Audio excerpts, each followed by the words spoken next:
Wallpapering is easy, and it's even easier with the right tools. You need a roller, bucket, adhesive, measuring stick, pencil, sandpaper, brush, putty knife, wallpaper smoother, sponge, wallpaper knife, a level, and of course, wallpaper. Make sure the wall to be wallpapered is smooth and clean. Fill any holes and irregularities and scrape off any excess loose spackle. Wait until the spackle is dry and then sand it to an even finish. Start wallpapering at a window or corner. Measure 52 centimeters into the wall. Use a level to make sure the first strip is perfectly straight. Easy Up wallpaper is glued directly onto the wall. Use a brush for the edges and corners, and a roller for bigger areas. Don't worry if you get adhesive on the moulding. Simply wipe it off with a sponge later. Apply an even layer of adhesive and remember to only glue one strip at a time. But add margins of glue to make it easier to put up the next strip. You don't have to use very much adhesive when putting up Easy Up wallpaper. This much is enough. Place the wallpaper in a holder on the floor. Then pick up the strip and stick it a few centimeters from the ceiling trim. Follow the guideline as you hang the strip. It's important to use the guideline to make sure the first strip is straight, because the corner could be a little crooked. Don't worry if it's a little crooked. Just pick it up and reposition it. Smooth the strip with the wallpaper smoother, working from the top down. Wallpaper is rather durable, so you don't have to worry about tearing it. Cut off the wallpaper at the ceiling trim.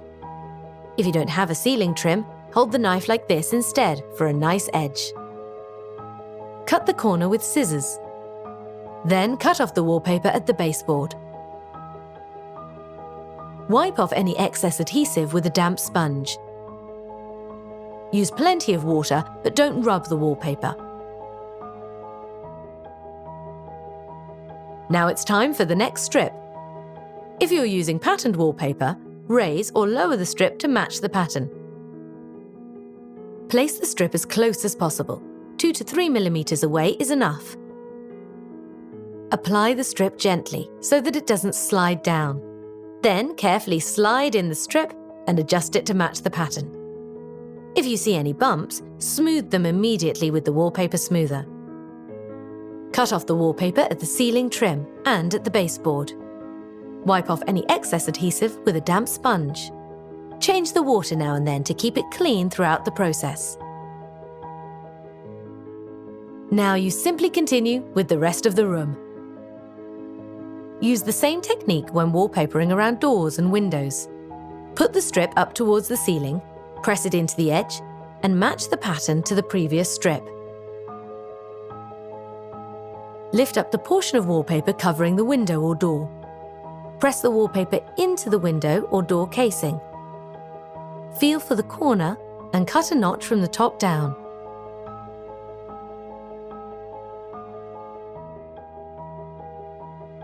Cut a notch with scissors. And attach and smooth the piece of wallpaper above the window or door.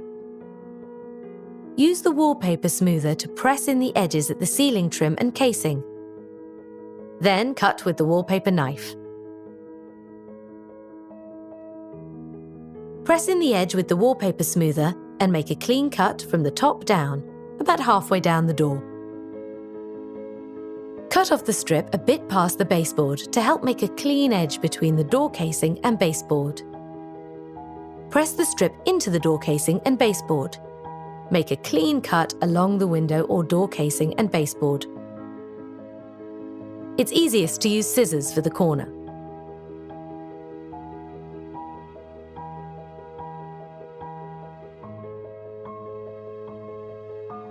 When hanging wallpaper over the window or door, check to see if you have a suitable piece among your scraps.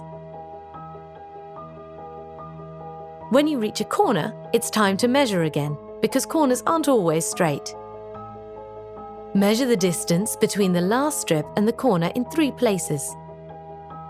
If your measurements are different, choose the biggest one. Add 1 centimetre to your measurement. Prepare a strip to match the pattern. Cut it based on your measurement. Cut the strip. Save the leftover wallpaper. You will use it soon. Apply an even layer of adhesive. Adjust the pattern to match. Place the strip as close as possible. 2 to 3 millimeters away is enough. Apply the strip gently so that it doesn't slide down. Then carefully slide in the strip and adjust it to match the pattern. Fold the last centimetre into the corner. Now it's time to use the other part of the strip. Place the strip all the way into the corner. The strips will now overlap each other by 1 centimetre. The only time you overlap Easy Up wallpaper is at the corners. When wallpapering around outlets and switches, start by turning off the power. Remove the cover. Apply an even layer of adhesive. Use the brush around the outlet. Put up the wallpaper just like you did before. Use the wallpaper knife to make a clean cut around the outlet. Then cut off the wallpaper at the baseboard. Replace the cover. Now just keep going with the rest of the room.